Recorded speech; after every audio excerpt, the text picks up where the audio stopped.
my name is Bassil. Thank you so much. I hope I can put a smile on your face. A little housekeeping first. 2 bathrooms in the back, one on the right, one on the left. Depends if you're Republican or Democrat. If you are neither, that makes you independent. And if you... Please? That's what? What's the difference between the two that you mean? Same crap, different bathroom. If you flush on the right, it counts as a signature towards recalling Gavin Newsom.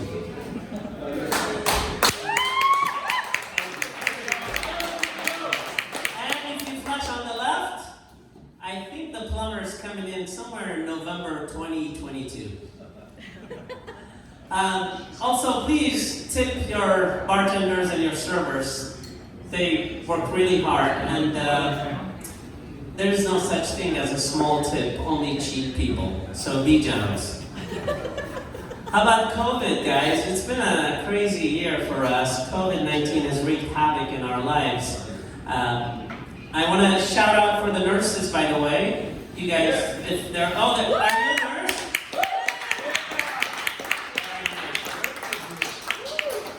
Are you sure you're a nurse? Because you're not Filipino.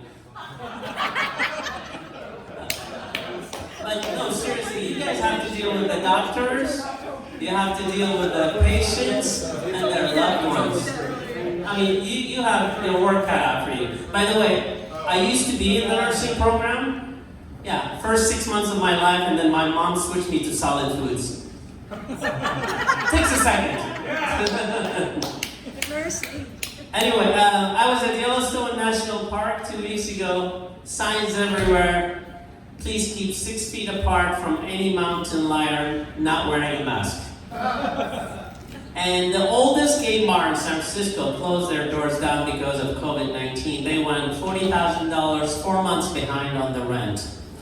The owner said in a statement, "We are in the rears." And I asked him, "Are you going to open again?" He said, "I don't know, it's really hard to come from behind." On my way here, I saw a prostitute, and I asked her, I said, "Hey, has COVID-19 changed the way you do business?" She said, "Not at all, I'm still doing curbside pickup." Thank you. And I got my first vaccine, and the doctor said, "Come back in 21 days. I said, "What if I come back in 2 weeks?" He said, "No, that would defeat the purpose. It would be considered a premature inoculation." Thank you. I have a big fan here. Our waitress here, our server, sorry, he can't say it. And I told the doctor, said, "Please don't give me the vaccine that has a chip in it that will track me." He said, "Don't worry, you don't qualify for that. You already have a chip on your shoulder." Thank you. Let's see, what else? Oh, I see couples here holding hands, gazing into each other's eyes. Seems like love is blooming in the air. Let me tell you about my divorce. After 24 years of marriage, we called it quits, and we decided to do it on friendly basis and no lawyers. I went to the courthouse and I said, "Hey, I'm filing for divorce." She goes, "You look a little bummed." The ladies go, I'm filing for divorce. What do you expect?" She goes, "Don't feel so bad, Bassil. Divorces are filed every single day. We see it happening." She said, "But lately, we've been getting a lot of the same-sex divorce." I said, "Really, mine is a no-sex divorce." 24 years of marriage. I gave her a big fat check. She bought the house right next to me. I refer to her as my next-door neighbor. 24 years of marriage, we share memories, fence line, and Wi-Fi. And throughout the marriage, I bought and paid for everything. I even paid for a boob job. And I swear, I thought I'd pay, I'd play. But I only saw them 3 times after the surgery, twice to change the bandages. I thought I had bigger hopes for this joke, but it didn't go over very well. She got to keep the dog after 24 years, well, 16 years. But she got to keep the dog, and I miss that dog. That dog was so loyal to me. If I come home at 3 o'clock in the morning, she would run to me and just wag her tail, let me know that she missed me. And when I get out of the shower, she would lick my ankles. It's been almost 2 years since the divorce, and if I would have stayed in the marriage if that dog was taller. I told the same joke last week at the SPCA and nobody laughed. So, if you notice a little accent, I am from Iraq. And I could sit here and tell you about my life in Iraq and all that, but I have a couple of stories that I want to share with you. This is new stuff, so I want to share with you. I'm a really nice guy, and whenever I talk to people from, this country, and they always say, they ask me questions about different things, and one of them is religion. And they ask me, Bassil, why is your God so angry? Why your God wants to kill Christians and Jews? And I'm like, no, wait. My God is your God. As a matter of fact, we share the same religion. In my book, there's only one God. It's the God of the Christians and the Jews and the Muslims. As a matter of fact, when we die, we're either going to go to heaven or hell. And we all know hell, fire pit, sulfur, Satan, and lots of politicians. When we go to heaven, we're all going to stand in one line at the pearly gates and in hopes that we can get in. And there's actually 2 lines. One is the express line, which is for people who have 10 sins or less, they're just waved in. And the other line is, I'll be standing in it, and most of us will be standing in it. And I'll be praying that my username and password will work at the door. And if it doesn't work, I'm bringing a good Jewish lawyer with me. And once we get into heaven, it's all the same, rivers of milk and honey, doves, angels, peace. The only difference is I will be assigned, as a Muslim, I will be assigned 72 virgins. You will be assigned Mother Teresa. And while I'll be splashing in the pool with my 72 virgins, you will be building huts in India. And while I may be getting a massage by 2 of my virgins, you will be sitting in on a lecture of what's an appropriate touch from your Catholic priest.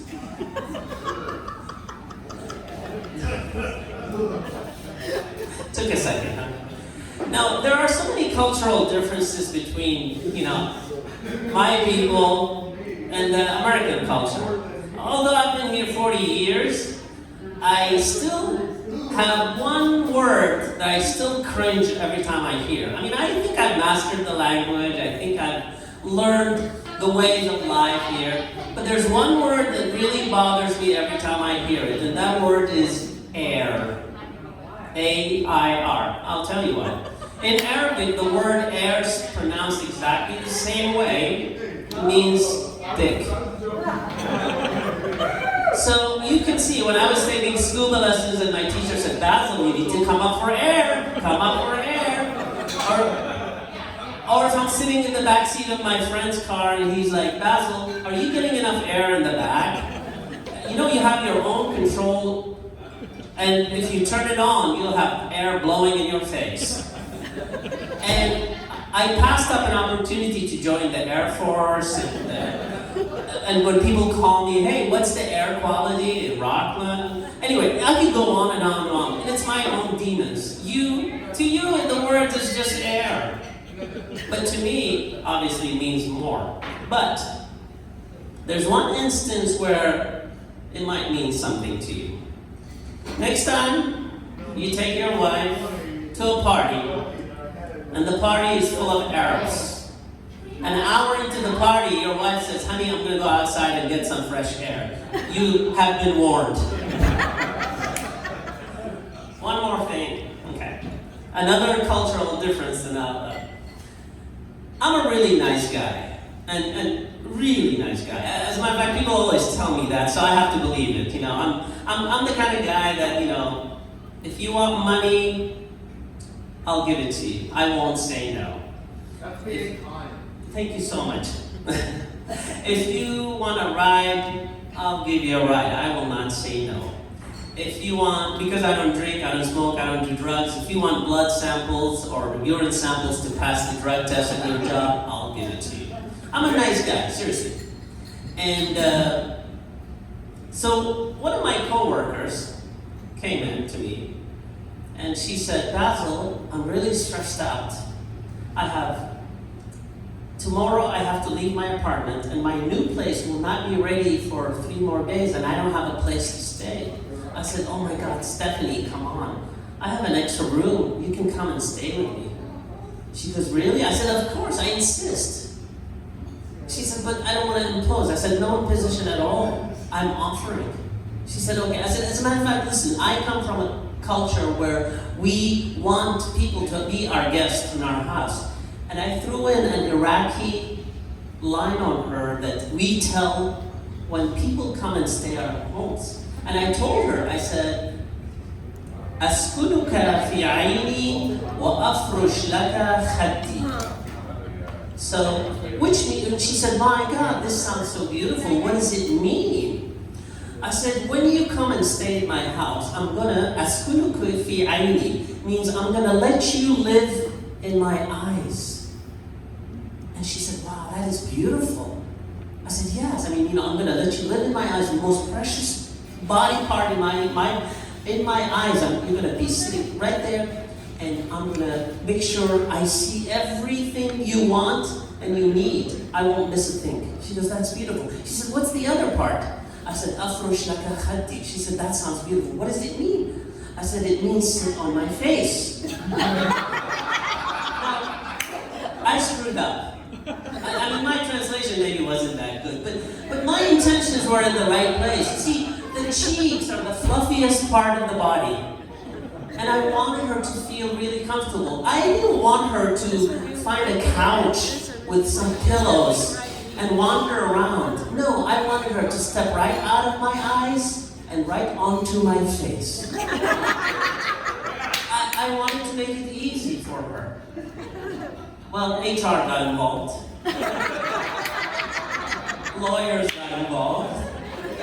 Now, her lawyer is citing it's a pure case of sexual harassment. My lawyer's defense is damn this foreigner. And so, but honest to God, my intentions were in the right place. I don't know how to explain it to you, okay? I was ready to go the distance. Has she accepted my offer? Has she said yes? I was ready to go the distance. If she said, Basil, I accept your offer, I was ready to go and shave my mustache right away, just so she can be more comfortable. But it didn't work out that way. My intentions were in the best place, but what do you do? So, thank you so much, folks, for listening. And by the way, I just want to leave you with one thought.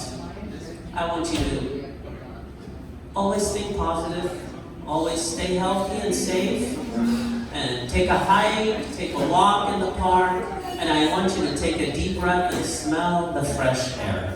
Thank you so much, folks.